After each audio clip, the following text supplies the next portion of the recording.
오늘 우리에게 주시는 말씀은 사무엘하 18장 32절에서 33절 말씀과 말라기 4장 6절 말씀입니다.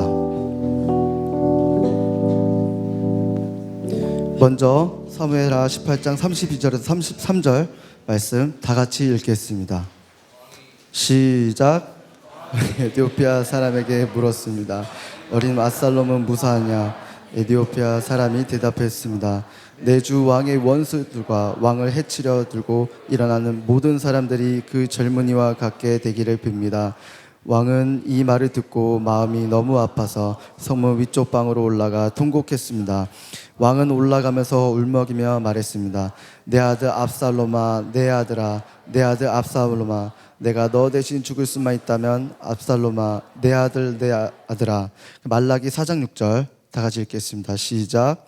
그가 부모의 마음을 자식에게 돌리고 자식의 마음을 부모에게 돌릴 것이다. 돌이키지 않으면 내가 가서 저주로 이 땅을 칠 것이다. 아멘. 인생은 가까이서 보면 비극이지만 멀리서 보면 희극이다. 누가 한 말이죠? 네, 전설적인 영화인 찰리 채플린이 한 명언입니다. 아마 찰리 채플린이 남긴 수많은 명언 가운데 우리에게 가장 유명한 명언이 바로 이 말인 것 같습니다. 근데 실제로 이 찰리 채플린이라는 사람의 인생을 살펴보면 정말 이 고백이 맞다라는 생각이 들더라고요. 멀리서 볼 때 이 찰리 채플린의 삶은 많은 사람들에게 웃음을 안겨준 희극인이자 세계적인 스타였죠. 화려하고 아름다운 사람이었어요. 그러나 가까이 가서 그의 삶을 살펴보면 정말 비극적인 일들이 그의 인생 가운데 많았다는 것을 알 수가 있습니다. 찰리 채플린은 어린 시절에요, 아버지가 술주정뱅이였어요. 그래서 어머니와 아버지가 결혼했는데 아버지가 너무 알코올릭이 심해서 어머니가 참다 못해서 이혼을 합니다. 그러면 어머니와 함께 행복하게 살았느냐? 그렇지 않아요. 그 어머니도 곧 나중에 정신병에 걸리고 맙니다. 도저히 그 어린 채플린을 돌봐줄 사람이 없는 거예요. 그래서 찰리 채플린이 어린 시절부터 빈민보호소에서 끼니를 해결하면서 그렇게 자랐어요. 그리고 그가 8살이 됐을 때 극단에 들어가서 심부름을 하면서 먹고 살게 됐어요. 극단에서 잔심부름들 하고 하면서 그 8살짜리 아이가 거기서 생계를 유지하며 살기 시작한 거예요. 나중에 찰리 채플린이 어른이 되고 나서 결혼을 했는데 결혼 생활이 성공적이지 못했어요. 불행했습니다. 그래서 결혼하고 이혼하고 결혼하고 이혼하고 결혼하고 이혼하고 이혼을 3번이나 하게 됐어요. 채플린에게 행복한 가정이 없었던 것이죠. 사회적으로도 성공한 다음에 그럼 탄탄대로를 달렸느냐? 그렇지 않아요. 찰리 채플린이 공산주의자로 오해를 받습니다. 그래서 자신의 사랑하는 조국에서도 이 추방당하는 그런 아픔을 겪게 됩니다. 그래서 이 말, 인생은 가까이서 보면 비극이지만 멀리서 보면 희극이다라는 그의 말이 어떤 화려한 세계적인 스타가 남긴 명언이라기보다는 우리와 똑같은 한 평범한 인간이 남긴 자기 고백으로 우리에게 들려져 오는 것이죠. 제가 한 번은 외국에 나가서 지내느라고 영어 이름이 이제 필요한 때가 있었습니다. 제 지금의 이름은 저희 아버지가 지어주신 이름이거든요. 근데 드디어 제가 제 이름을 지을 수 있는 때가 온 거예요. 할렐루야. 내가 내 이름을 짓겠노라 하면서 굉장히 고민하고 흥분됐어요. 내 이름 뭘로 하지? 어떤 멋있는 이름이 있을까? 막 고민했어요. 그래, 나도 좀 멋있는 이름으로 해야겠어. 에릭 박? 괜찮은 것 같아. 막 잘생겨 보이고. 제이슨? 세련돼 보여 뭔가. 근데 아무리 생각해도 에릭이나 제이슨 같은 이름은 저의 이미지와는 너무 안 맞는 것 같은 거예요. 나는 그냥 좀 편하고 평범하게 밥이나 이렇게 피터 뭐 이런 게 더 어울릴 것 같은데 또 너무 또 밥하긴 좀 그렇잖아요. 굉장히 밥 많이 먹을 것 같고. 그래서 고민하다가 제 미국 영어 이름을 데이비드로 정했어요. 데이비드. 제 영어 이름이 데이비드 팍이에요. 왜 데이비드로 했냐 하면 제가 성경에서 가장 좋아하는 인물이 바로 데이비드, 다윗이었기 때문입니다. 제가 왜 다윗을 좋아했냐 하면 성경을 보면 다윗만큼 완벽한 삶을 살았던, 완벽한 인생을 살았던 사람이 없는 것 같기 때문이죠. 성경에서 다윗을 뭐라고 합니까? 하나님 마음에 합한 자다. 와, 이것만큼 완벽한 게 어디 있겠어요? 하나님 마음에 든다는데 야, 너무 멋있다. 퍼펙트하다. 내 이름을 데이비드로 해야지. 거기다가요, 하나님 마음에만 합한 것이 아니라 이 다윗은 어떤 왕이에요? 전쟁을 하면 십중팔구 승리하는 왕이었어요. 막 영토를 나날이 확장하는 영향력 있는 왕이었습니다. 생명을 걸고 이 다윗 왕을 따르는 팔로워가 많은 훌륭한 왕이었어요. 나날이 백성들의 칭송이 높아져가는 지지도가 최고인 왕, 다윗 왕이었어요. 그래서 정말 내 이름을 데이비드로 할 만하다, 그렇게 생각했어요. 그러나 여러분, 정말 우리가 봤을 때 가장 완벽해 보이는 그 다윗 왕의 인생도요, 이 말을 벗어날 수는 없죠. 어떤 말입니까? 다시 한번 보면, 인생은 가까이서 보면 비극이지만 멀리서 보면 희극이다.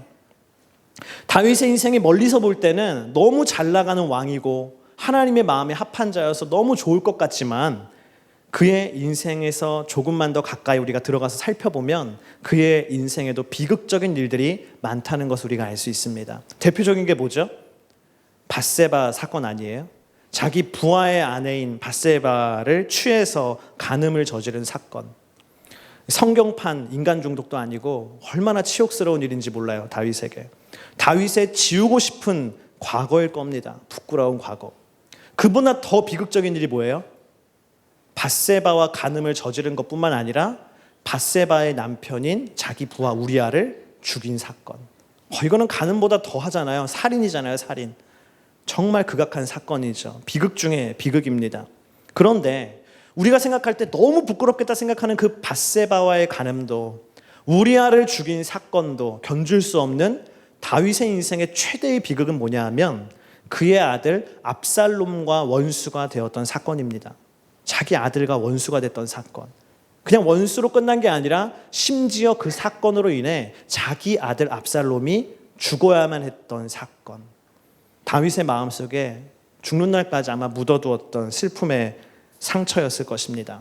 완벽해 보이는 다윗의 인생에도 막상 커튼을 젖히고 들어가서 자세히 살펴보면 다윗의 가정 안에 너무나 심각한 아픔과 눈물과 문제들이 있었다는 것을 알 수 있어요.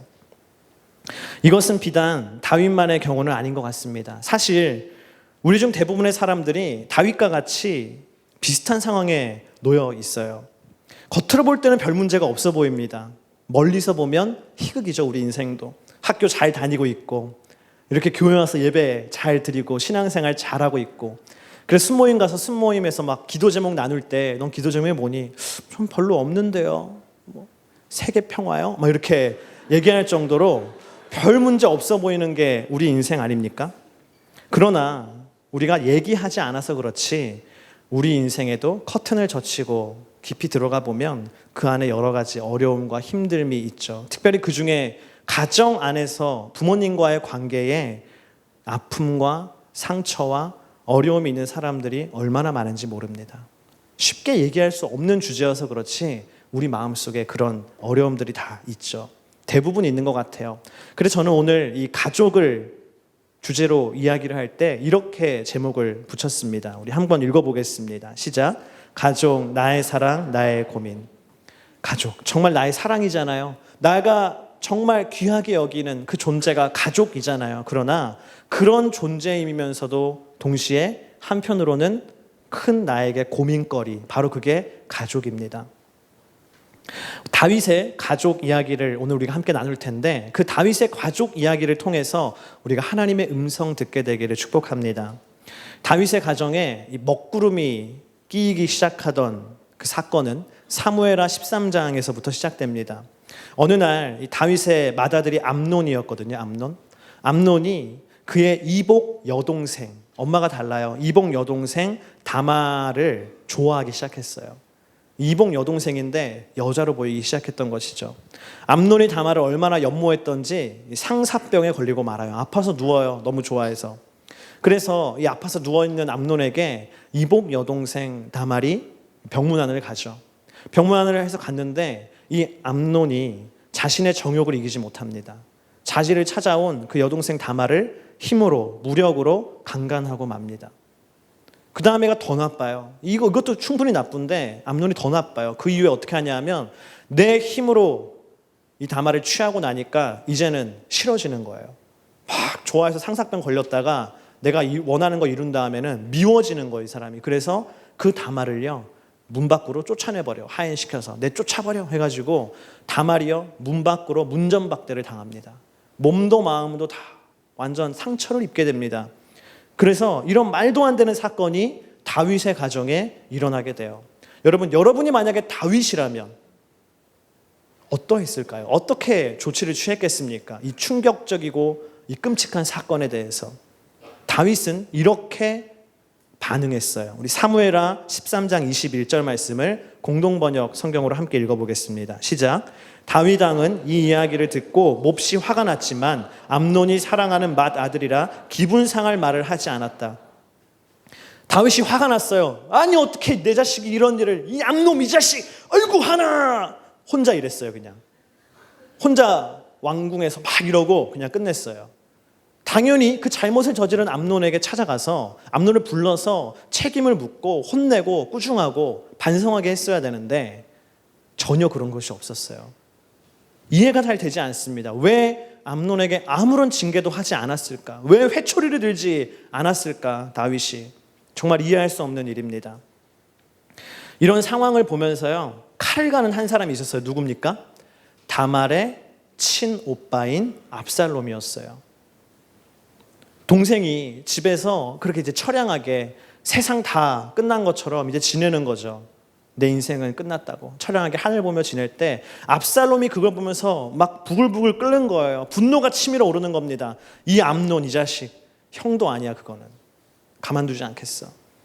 또 한편 누가 미워요? 당연히 심판을 해줬어야 될 아버지 다윗이 밉죠. 왜 우리 아버지는 아무런 행동도 하지 않는가? 막 마음속으로 칼을 갈았어요. 압살롬이 자그마치 2년 동안 칼을 갑니다. 그리고 2년이 지났을 때 모두에게서 그 사건이 잊혀져 갈 즈음에 이 압살롬이 자신의 집에서 파티를 열어요. 양털 깎는 날 파티. 이스라엘에서는 양털을 깎는 날이 축제였거든요. 그래서 막 잔치를 벌이는 거거든요. 그래서 우리 집 오늘 양털 깎을 테니까 다 오라고 해서 형제들을 다 초대해요. 거기에 암놈도 있었죠. 막 잔치가 흥이 돋았을 때, 절정이 올랐을 때 자객들을 동원해서 그 순간 암논을 살해합니다. 그리고는 그 복수를 한 다음에 아버지의 후환이 두려워서 이 압살롬이 도망갑니다. 누구한테 도망가냐면 외할아버지한테 도망가요. 그스랑 달메가 외할아버지였거든요. 이방 나라로 도망가는 거예요. 우리 37절부터 39절 함께 읽도록 하겠습니다. 시작. 도망쳐.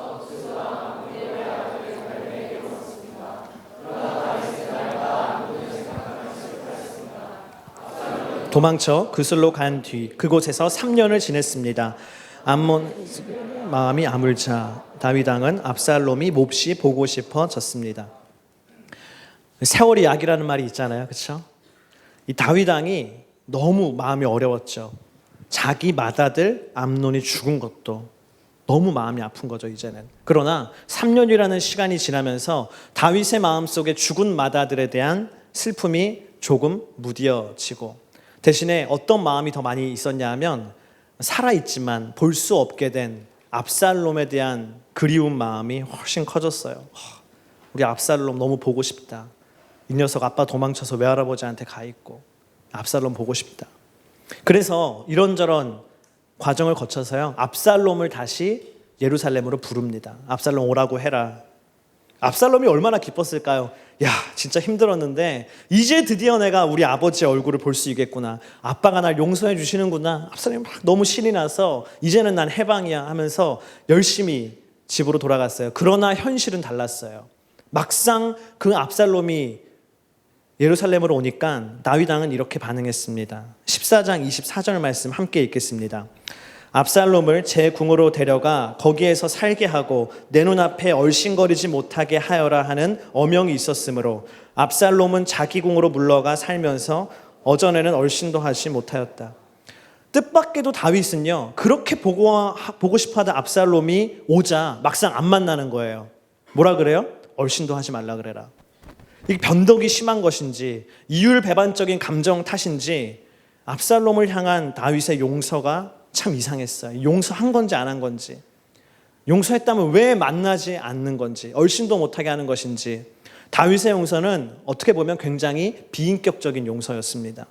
차라리 불러서 따끔하게 혼이라도 냈으면, 차라리 불러서 감옥에 투옥이라도 해서 죗값을 치르라고 했다면 나았을 뻔했어요. 이건 용서한 건지 안 한 건지 정말 애매하고 비인격적이었어요.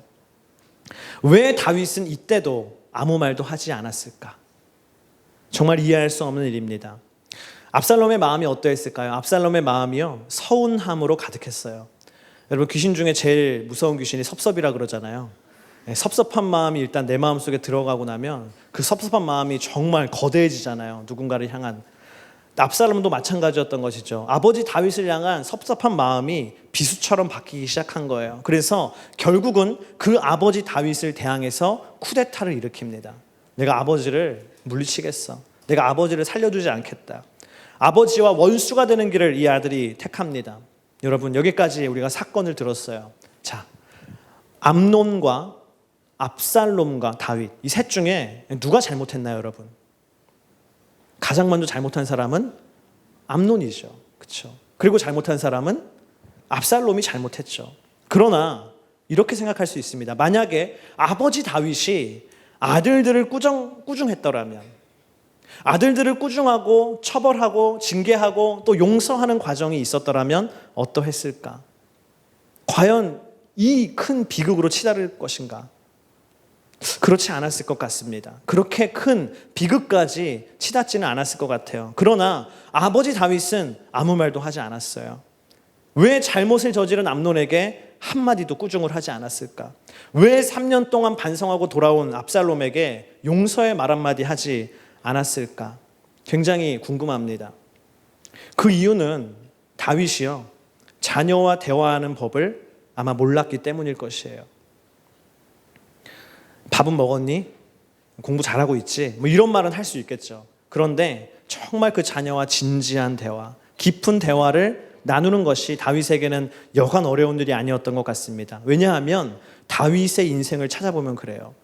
다윗도요, 아버지 이새에게 그런 사랑이나 그런 대화를 나눠본 적이 없거든요.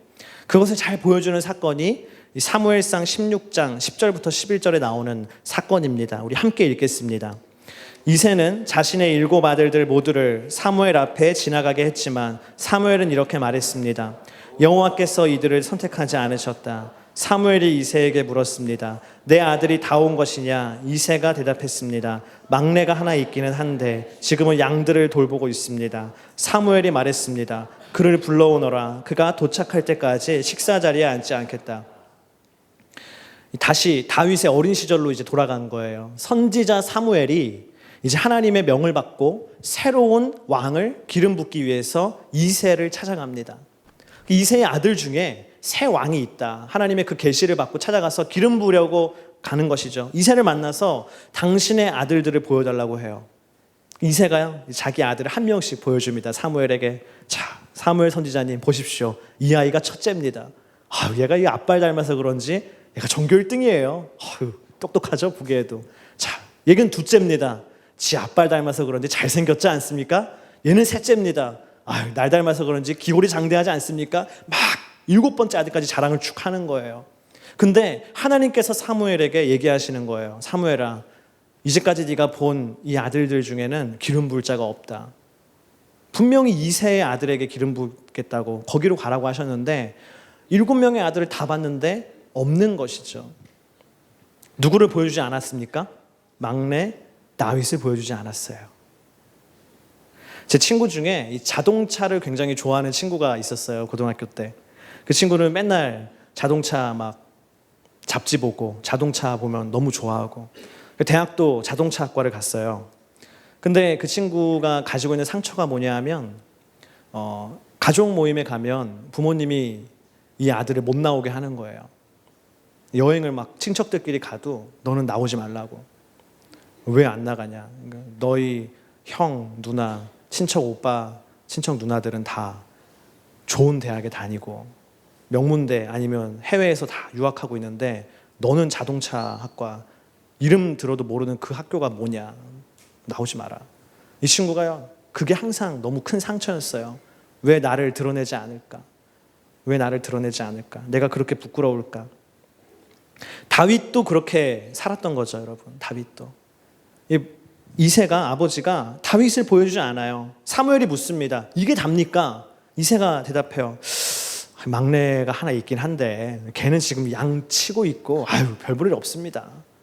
네. 걔는 그런 사람이 아닙니다. 볼 필요도 없다고. 그런 식으로 얘기를 하는 거예요. 여러분 원래 그러면 안 됐죠. 어떻게 해야 됩니까? 지금 막내가 있긴 한데 조금만 기다려달라고. 금방 데려오겠다고. 그게 맞았는데 아닌 거예요. 아버지가 볼 때 다윗은 그렇게 좋은 아들이 아닌 것 같았어요. 부끄러운 것 같았어요. 그래서 드러내지 않았어요. 그래서 성경을 연구하는 어떤 사람들은 사무엘 선지자가 뒤에 뭐라 그래요? 그 아이를 여기 불러올 때까지 내가 식사 자리에 앉지 않겠다. 손님인데 나 밥 안 먹겠다고 하잖아요. 왜 이렇게 강하게 말했을까? 그만큼 이새가 그 다윗을 보여주지 않으려고 했기 때문에, 감추려고만 했기 때문에. 그래서 사무엘이 이렇게까지 얘기한 거라고 얘기합니다. 여러분 다윗은요 이렇게 어린 시절에 아버지의 사랑과 인정을 받지 못하고 자란 것 같아요. 그래서 아버지와 자녀가 어떻게 대화해야 되는지 그걸 잘 몰랐던 것이죠. 그래서 암논에게 꾸중을 해야 되는데 그렇게 하는 걸 잘 모르는 거예요. 더군다나 암논이 그런 잘못을 저지르기 바로 전에 다윗에게 어떤 일이 있었어요? 밧세바 사건이 있었어요. 아버지로서 너무 부끄러운 거죠. 자식 앞에 설 때도. 나도 부끄러운데 내가 너한테 무슨 말을 하겠니? 우리가 그렇게 친한 사이도 아닌데. 얘기를 안 하는 거예요. 너무 힘들어서. 압살롬에게도 미안하잖아요. 암논을 처벌하지 않았고. 그러니까 압살롬에게도 진지하게 친밀하게 얘기하는 것을 다윗이 잘 못했던 것이죠. 잠깐 제 얘기를 하려고 합니다. 제가 사춘기 시절에 이 아버지를 한참 이해할 수 없었던 때가 있어요. 매일 저는 생각했어요. 왜 우리 아버지는 이렇게 무섭고 왜 우리 아버지는 이렇게 말이 안 통할까? 아버지가 너무 밉다. 아버지가 너무 이해하기 힘들다. 제가 매일매일 그렇게 생각했습니다. 그러다가 문득 제가 우리 아버지의 인생에 대해서 다시 한번 생각해 보게 됐어요. 우리 아버지는 어떤 인생을 살아왔을까? 제가 아버지 입장에 서서 한번 아버지 어린 시절부터 제가 한번 훑어보기 시작했어요. 저희 아버지는요, 아버지를 본 적이 없습니다. 저희 아버지가 태어나고 얼마 지나지 않아서 아버지가 아주 어린 시절에 할아버지죠, 저에게는. 할아버지가 병으로 돌아가셨어요. 그래서 저희 아버지는요, 기억 속에 아버지에 대한 얼굴이 없습니다. 아버지와 단 한 번도 아버지의 사랑을 받아본 적이 없어요. 아버지와 함께 목욕탕에 간 적도 없고 아버지의 어깨에서 목마를 탄 적도 없고 아버지가 세상에 나가서 전쟁에서 돈 벌어오잖아요. 네, 아버지들은 여러분 세상에서 전쟁에서 돈 벌어와요. 그 전쟁에서 벌어온 돈으로 외식하는 거죠. 그런 경험도 저희 아버지에게는 없었습니다. 근데 저를 생각하니까 저는 다 있는 거예요. 제가 아버지와 목욕탕 갔던 기억이 아직도 납니다. 어린 시절에. 그보다 더 어릴 때 어머니와 목욕탕 간 기억은 안 나는데 너무 어렸던 것 같아요. 그때는 기억이 나지 않습니다. 다행히 경건하게 살도록. 근데 아버지와 목욕탕 간 기억은요 아주 뚜렷하게 나요. 목욕탕 가고 마지막에 집에 올 때 바나나 우유 먹었던 기억도 나고 아버지의 어깨에서 목마를 탄 기억도 있고 아버지가 힘들게 벌어온 돈으로 외식했던 기억도 있고 아버지의 사랑을 많이 받은 거예요. 그런데 제가 그때 알았어요. 우리 아버지는 평생 동안 받아본 적이 없는 사랑을 지금 나에게 주고 있구나. 받아본 적이 없는 사랑을 나에게 주고 있구나. 여러분 사람은요 받아본 사랑을 전하는 법입니다. 받아본 사랑을 전하는 법이에요. 지금 순원이신 분들 있죠. 순원이신 분들 그렇죠? 이 순원인 분들이 나중에 순장님이 되면 어떻게 할까요? 어떻게 순장을 할까요? 100의 90은 내가 순원일 때 나에게 해줬던 나를 섬겨줬던 순장님이 해준 것처럼 합니다. 그 순장님이 나에게 막 매주 전화하고 문자 보내주고 하잖아요. 그러면 내가 순장 돼서도 그거 합니다. 여러분의 순장님이 그런 걸 안 하고 있다면 그 순장님 잘못이 아니에요. 그 순장님의 잘못이에요.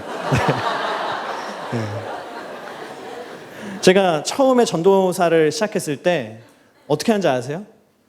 제가 함께 동역했던 목사님들 따라하죠. 당연히 내가 보고 들은 거 따라하죠. 그렇게 돼 있습니다. 아마 지금의 저의 모습도 그런 모습들이 쌓여서 되어 있는 모습일 것이에요. 그래서요 좋은 순장이 좋은 순장을 낳는 법이에요. 그 사랑은 뭐라 그래요? 무슨 사랑?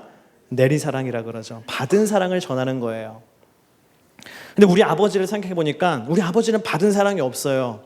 그런데 주고 있더라고요.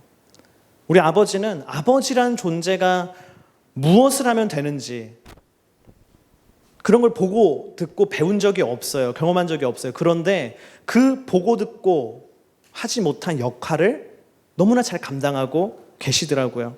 제가 그때부터 아버지가 달라 보이는 거예요. 그 사춘기 시절에 우리 아버지는 이런 분이었네? 달라 보이기 시작하더라고요. 그 다음부터는 아버지가 이해가 되기 시작했어요. 이해가 되기 시작했어요. 그 다음부터는 아버지의 사랑이요 위대해 보이기 시작했어요. 와, 대단한 건데 이거. 다른 사람이 생각하는 그 사랑에 곱하기 한 30, 40은 한 것 같아요. 위대하다 이거는 진짜. 지금은 제가 가장이 됐죠. 가장이 돼서 어떤 생각이 드냐면 지금은 그 아버지가 더 위대해 보입니다. 야, 우리 아버지는 굉장히 가정적인 사람이었구나. 굉장히 훌륭한 분이었구나. 그 생각의 전환, 그것이요. 그 입장을 전환해서 바꿔서 생각했던 것이 저와 아버지와의 관계에 너무나 좋은 회복과 치유가 됐습니다. 그에 더해서 그 생각의 전환이요. 제 인생에 많은 치유와 회복을 불러일으켰어요. 제 인생을 많이 바꿔놨습니다. 여러분, 이해하다라는 영어 단어가 뭐죠? understand죠. understand의 진정한 의미가 이것이라 그러죠. under 더하기 stand. 그 사람의 입장이 돼서 그 사람 밑에 stand, 서봐야, understand 해봐야 정말로 그 사람을 understand, 이해할 수 있다. 그런 의미라고 합니다. 만약에 여러분, 압살롬이, 오늘 쿠데타를 일으킨 그 압살롬이 자녀와 대화하는 것이 너무 힘든, 아버지의 사랑을 받아보지 못하고 자랬던, 외로웠던 그 아버지 다윗의 입장에서 understand, 서서 한번 생각해 봤더라면 어떠했을까? 아마 그렇게 그 아들이 분노하지 않았을 겁니다. 아버지를 죽이겠다고 쿠데타를 일으키지도 않았을 것이고 결국은 본인도 죽지 않았을 것이에요. 여러분, 사실 이 언더스탠드를 가장 우리에게 확실하게 보여주신 분은 예수 그리스도이십니다. 할렐루야. 히브리서 4장 15절에 있는 말씀 우리가 함께 읽어보겠습니다. 시작. 우리에게 있는 대제사장은 우리의 연약함을 동정하지 못하시리가 아니요 모든 일에 우리와 똑같이 시험을 받으신 이로되 죄는 없으시니라. 왜 하나님께서 인간의 몸을 입고 이 땅에 오셨을까? 왜 성육신에서 이 땅에 오셨을까? 인간을 너무나 사랑하기 때문에 인간의 입장에 서보시기 위해서, 인간의 입장에서 understand, 한번 서서 이해하기 위해서, 우리의 연약함을 동정하기 위해서 하나님은 인간의 육신을 입으시고 이 땅에 오신 것이죠. 그게 바로 성육신이고 그것이 바로 복음의 신비인 줄을 믿습니다. 여러분, 하나님께서 오늘 우리에게 말씀하십니다. 이제 너도 언더스탠드 해봐라. 언더스탠드 해봐라. 십계명에서 여러분, 십계명의 돌판이 2개라고 하잖아요. 사람들이 흔히 이렇게 얘기합니다. 십계명이 1에서 4계명까지는 하나님과의 관계, 이거를 어려운 말로 신과의 윤리라 그래서 대신윤리, 하나님과의 관계에서 지켜야 될 윤리다. 대신윤리. 그래서 5에서 10계명까지는 뭐예요? 사람과 사람 사이에 지켜야 할 것을 주님이 말씀하셨죠. 대인윤리다라고 얘기를 합니다. 그런데 이 대인윤리에서 5에서 10계명까지 사람과 사람과의 관계에서 우리가 지켜야 될 것을 주님이 말씀하실 때 가장 첫 번째 5계명이 뭡니까? 내 부모를 공경하라. 모든 우리에게 중요한 관계들이 너무 많죠. 내 친구와의 관계도 중요하고 스승과의 관계도 중요하고 형제 자매와의 관계도 중요하고 여자친구 남자친구와의 관계도 중요하고, 그러나 주님이 첫 번째로 말씀하신 대인윤리, 가장 중요한 관계는 뭡니까? 부모님과 나와의 관계가 제일 중요하다. 주님이 십계명을 통해서 우리에게 말씀해 주셨습니다. 여러분, 그냥 한번 아버지의 자리에, 어머니의 자리에 서보십시오. 때로는 부모님이 이해가 되지 않고 밉게 느껴질 때도 있습니다. 그럴 때 내 자리가 아니라 한번 부모님의 자리에서 서서 생각해 보십시오. 마치 예수님께서 신의 자리가 아니라 인간의 자리에서 성육신 하셔서 생각해 주셨듯이, 우리를 사랑하기 때문에 이해하려고 성육신 하셨듯이, 나도 부모님의 자리에서 당신의 마음이 무언가 달라질 때까지 한번 생각해 보시기를 축복합니다. 할렐루야. 다시 다윗의 이야기로 우리가 돌아가도록 합니다. 쿠데타를 일으킨 압살롬 때문에 다윗이 어쩔 수 없이 그 아들과 전쟁을 치러야 했어요. 그런데 도저히 아들과 전쟁하는 자리에 지휘관으로 나갈 수는 없었죠. 부하들이 말려요. 가지 않으셔도 된다고. 저희가 가겠다고. 다윗이 자신이 전쟁에 나가는 것이 아니라 군대 장관인 요압을 지휘관으로 삼고 그에게 지휘봉을 맡깁니다. 출정하는 그 군사들에게, 지휘관들에게 다윗이요, 다른 모든 것들은 너희 좋을 대로 해라. 그러나 한 가지 부탁만은 들어다오 하면서 이렇게 부탁합니다. 우리 18장 5절 말씀 함께 읽겠습니다. 왕이 요압과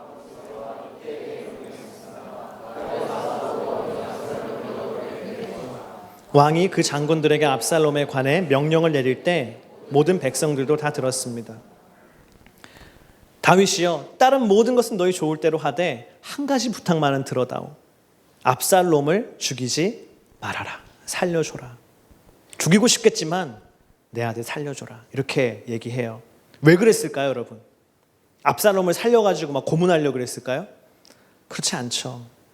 내가 이제까지 압살롬과 지난 시간 동안 하지 못했던 이야기들, 내가 이제는 해야겠다. 전쟁에서 우리가 운이 좋게 이겨서 하나님이 승리를 주셔서 압살롬이 내 앞에 살아서 돌아온다면 내가 내 사랑하는 아들에게 내가 이제까지 하지 못했던 말을 내가 해야겠다. 그 말은 다른 말이 아니라 아마 간단한 말이었을 거예요. 아들아, 미안하다. 그리고 아들아, 사랑한다. 그 하지 못했던 말을 하고 싶어서 이렇게 부탁을 했어요. 그러나 압살롬은 약속을 지키지 않은 그 요압의 손에 그만 전사하고 맙니다. 죽고 말아요. 압살롬이 죽었다는 소식을 들은 다윗이요, 통곡합니다. 오늘 함께 읽은 말씀 가운데 우리 33절 함께 읽겠습니다. 왕은 이 말을 듣고 마음이 너무 아파서 성문 위쪽 방으로 올라가 통곡했습니다. 왕은 올라가면서 울먹이며 말했습니다. 내 아들 압살롬아, 내 아들아, 내 아들 압살롬아, 내가 너 대신 죽을 수만 있었다면 압살롬아, 내 아들, 내 아들아.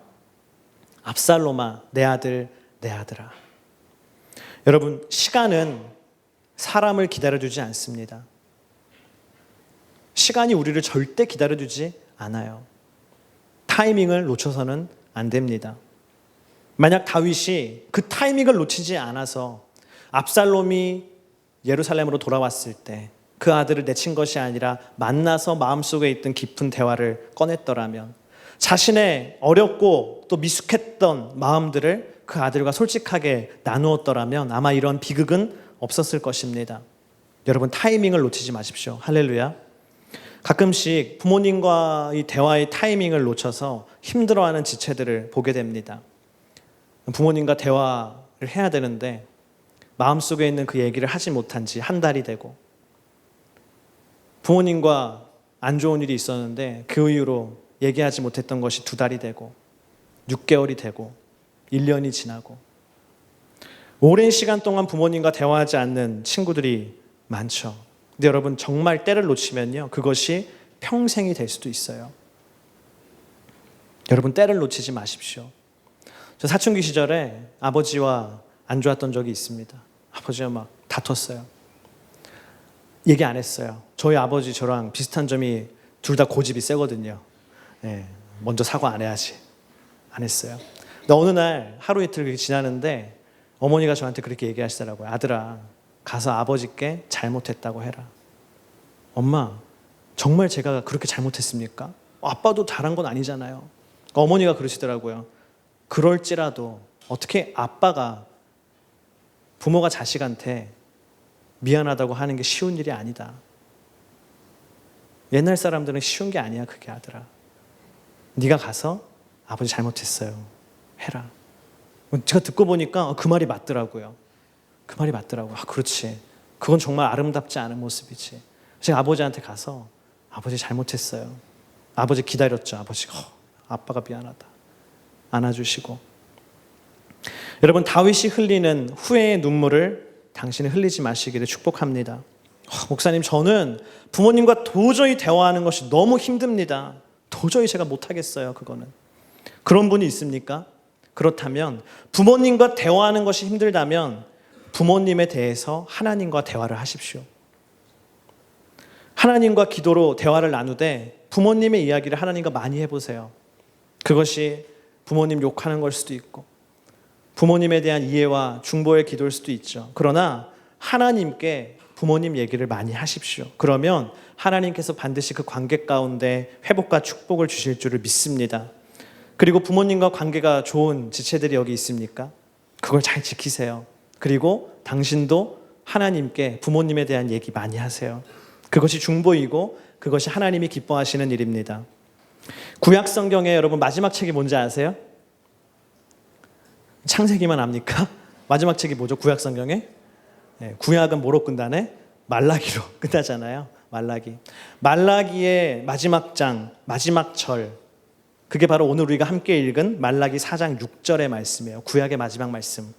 함께 전반절만 읽어보도록 하겠습니다. 시작. 그가 부모의 마음을 자식에게 돌리고 자식의 마음을 부모에게 돌릴 것이다.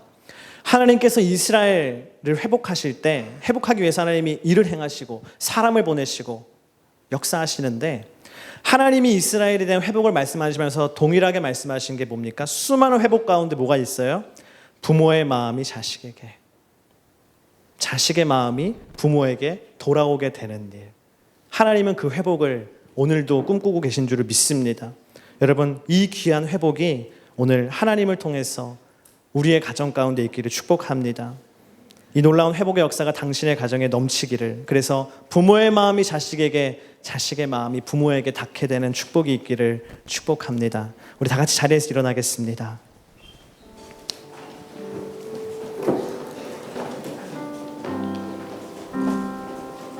여러분, 오늘 우리는 이 말씀을 듣고 단 한 가지 기도 제목을 가지고 기도하기를 원합니다. 여러분, 이 시간은 여러분 자신을 위해서 기도하기보다는 여러분의 가정을 위해서 기도하십시오. 하나님, 부모의 마음이 자식에게, 자식의 마음이 부모에게 돌아오게 하겠다고 말씀하신 주님, 그 회복의 역사가 우리 가정에도 이루어지게 하여 주시옵소서. 또 여러분, 부모님을 위해서 기도하시기를 축복합니다. 하나님께 부모님에 대한 이야기를 많이 하시기를 축복합니다. 이 시간 여러분의 가정을 위해서, 여러분의 부모님을 위해서 이 시간 중보하며 기도하겠습니다.